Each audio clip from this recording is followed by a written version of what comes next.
When my wife texted, "I'm not your property," I stared at the screen for a long moment, not in anger, but sheer disbelief.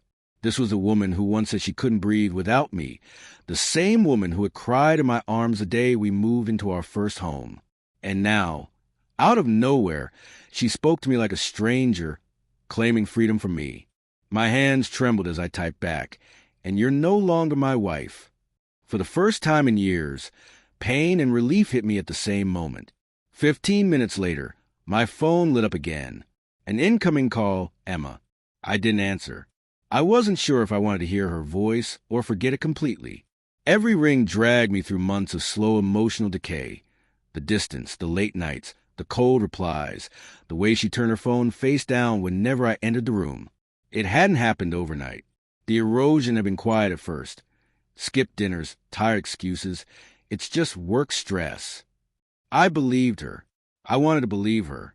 I had thought love was patience, understanding, forgiveness. But I hadn't realized that love also requires honesty, and she had stopped giving me that long ago. One night, I came home earlier than usual.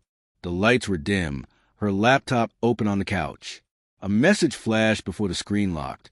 "I wish you were here instead of him." That line burned into me, searing like fire on dry wood. My chest tightened, pulse racing, yet I said nothing. I just stood there, silently watching the woman I loved hide behind a mask of lies and late-night work calls.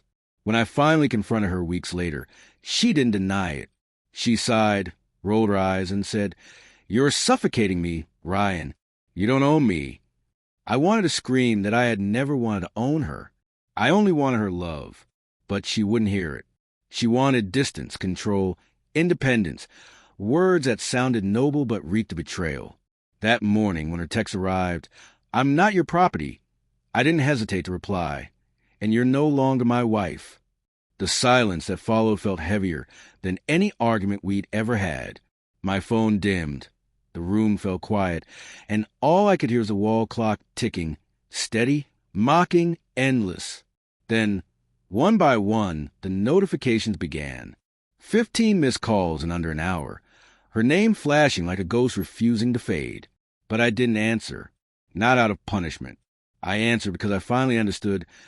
Every time I picked up, I lost a piece of myself. Emma had perfected control, without shouting. She didn't need to. She withdrew, letting me chase her with apologies, explanations, promises. I bent, tried to make her happy, tried to fix us, while she watched from a distance as the victim. That's how I lost myself.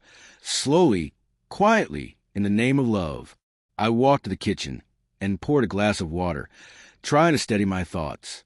The reflection in the window didn't look like me anymore. The man staring back was exhausted, not from sleepless nights, but from years of emotional strain. I had been living in denial. Every sarcastic remark, cold glance. Every night she turned away. I had justified them all. It's just a phase, I told myself. But the phase never ended. Her 15th call came as I sat down. I let it ring until it stopped. Then came a text. "Ryan, please pick up. It's not what you think." The same line she had used months ago when I discovered her late-night messages to a coworker. Back then, I had forgiven her. I told myself they were just friends. But friends don't send heart emojis at midnight. Friends don't meet in hotel lobbies after work. I turned my phone face down and whispered, "No more. Not this time." I wasn't going to let her rewrite the story, make me the villain again. I had been the one staying, begging, trying. She was the one holding the power. As the hours passed, the missed calls stopped. Silence returned. Only this time, it felt freeing. The kind of silence that comes after a storm, when all that's broken finally lies still, and you can see what remains.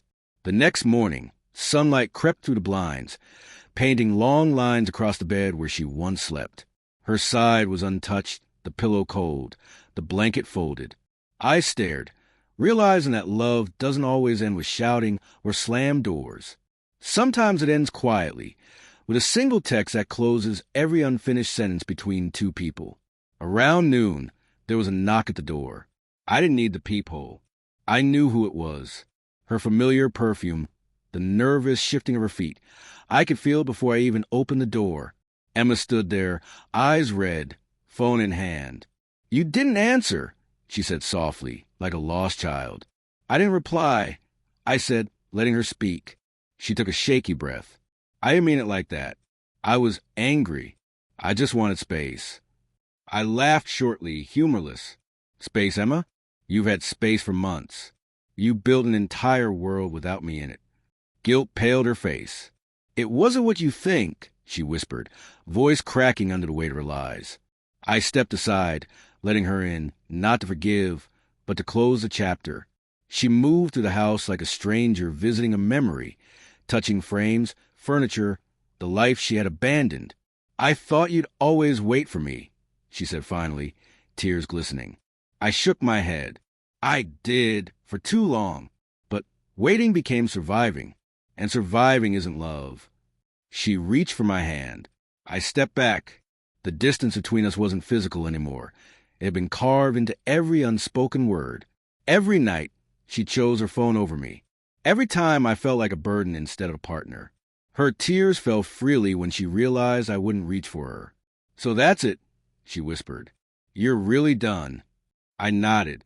"You said you're not my property." "You were right, and I'm not your option." She left quietly, the door closing softly behind her. This time, I didn't look back. I sat down, exhaled deeply, and felt something I hadn't felt in years. Peace. As I deleted her number from my phone, I noticed the last text she'd sent. "Can we talk one last time?"